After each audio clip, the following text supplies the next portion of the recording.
Video games. Can that gaming impact be a good thing and a bad thing? The deeper questions are what makes playing video games so addictive that it causes psychological and social effects to a person at any age? And how can gaming addiction impact a person's life in a positive way that society realizes that good can come from playing? Answering these questions can be different for everyone, as everyone has their own opinions. According to Moge and Romano's mental health article, there is a disorder called Internet Gaming Disorder classified in the World Health Organization. Effects from IGD are lack of control of gaming behavior, prioritize gaming over other activities, and persist with this pattern despite adverse consequences. From this, symptoms of depression and anxiety have correlated to high video game dependency. The other side is the mediating role of coping, which refers to the psychological or behavioral efforts to reduce that stress in society. That social support is important because it is a major intervention for addictive disorders. In Parrott, Rogers, Towery, and Hakeem's mental illness article, video games can be impacted positively and negatively. Positively, video games can cause that feeling of motivation and empathy for characters in the games. Negatively, they can cause that sense of addiction and stress for not completing the game. Both sides impact largely on a person to the outside world. Video games plays a role in our society as it is a topic to rant about. Society has put video game addiction in debate, but researchers have been constantly working to always end up with the evidence of being highly contested or inconclusive. It is stated that more than a dozen researchers in education, psychology, mental health, and gaming research have called the scientific basis as weak. Another type of addiction or way of coping is collecting, whether it be craft in-game or in real life.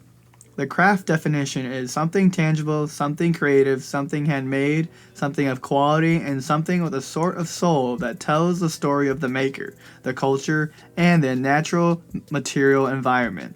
Examples of real-life video game craft can be consoles, controllers, game discs, or game covers.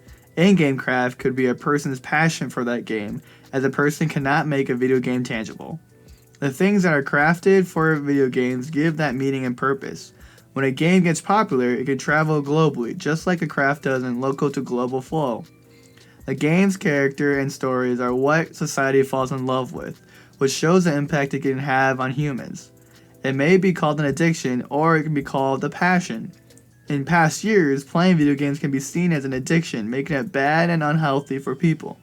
Then, gaming culture changed that to make playing video games a passion or a profession. Culture has the power to alter and make an impact on another person's or society's ideas. The cultural flow of video games always changes with subjects like school shootings and recent events, but it just shows the possibility of change and improvement. With craft and culture, video games can be connected to the importance of things in society and the world.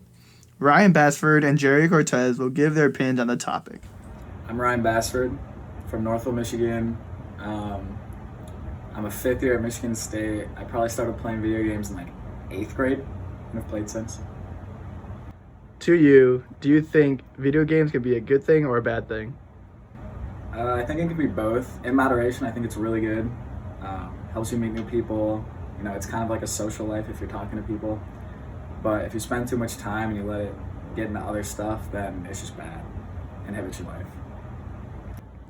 How can a person be addicted to video games? I think like these video games are just made so that they're super fun, you have like a great time. And if you let that get to your head and you just keep chasing that like dopamine rush of playing the game and you never want to get off, you stay up late at night, like 5 a.m., and then you start skipping class. I think that's how it like becomes a habit to just play the game all day, every day. And I think that can be really bad. What good can come from playing video games?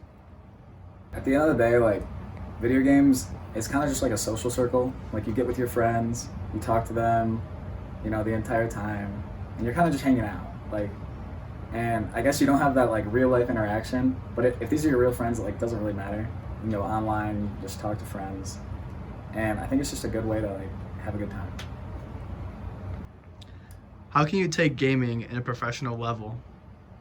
So like personally, I've done a little bit of professional gaming. I've played in the Fortnite World Cup, won really good money there, But it was just because I was really good at the small thing that I wanted to do. And so I think in professional gaming, you just have to be at the very top. Like you have to be the best at whatever you do if you want to become a professional gamer. Now, if you want to like make money other ways, like through YouTube, through streaming, I think that's a lot. I mean, they're both really hard, but I think that's just like it's really hard to start nowadays because you can just get like no traction and it can just go nowhere. You'll never make any money. So I think it's like a kind of like a dream that people have, but I don't think it's very realistic. All in all, just be the best at whatever you do. Do you think that video games cause school shootings? No, like not at all. Honestly, everyone as a kid plays violent video games, and you can't really associate that with like one kid. That's kind of an outlier because everyone does it. I think it more has to do with like how kids were raised and like families, like hunting, like gun, like how the family controls guns. I think it just has more to do with anything else other than video games. Why do you think adults play video games still? I mean, I think video games can be played at just any age. At the end of the day, it's just a hobby that people enjoy doing. And you know, I have a bunch of friends. They have jobs, but they come home at 5 p.m. They don't know what to do with their lives. Rather than be bored, I think just video games are a good outlet. Be social and have fun. So yeah. Nice. Hey, I'm Jerry. I graduated Michigan State last year, spring 2021, and I produce video games for a living. Can gaming be a good thing or a bad thing? I think that gaming is a good thing just because, you know, it's a good stress reliever, and also like you get to connect with so many cool people, but it can also be a bad thing if you depend on it too much for socializing. Because I think it should be balanced within your life. It shouldn't be something dominating it. How can a person be addicted to video games? You know, I went to game design school at Michigan State, so actually, you know, there's certain things that trigger things in your brain, like gotcha systems and ways to make you play one more game, and those are usually just like the one more mentality is like the start of the addiction, and it kind of just like spirals out to you spending more money or spending more time on those things. Yeah. What benefits can come from playing video games? I think that with some benefits that come with it is like you get connected with a bunch of people. So like, you know, internet friends, and I've had a couple of them actually in person. They're pretty cool. Additionally, if you have the sort of like social media skill, you can like get sponsorships and influences based on how big your audience is and actually make some money off of it too. Does gaming cause school shootings?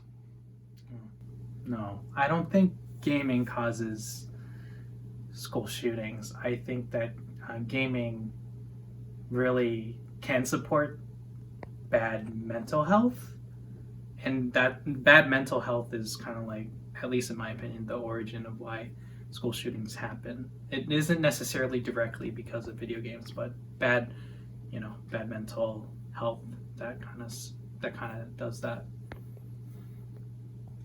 I think Ryan and Jerry did a great job explaining how playing video games can be a good thing and a bad thing, but also touching on the subject of reaching the audience of everyone. Through the psychological and social effects it has on humans, it can bring to the attention of anyone.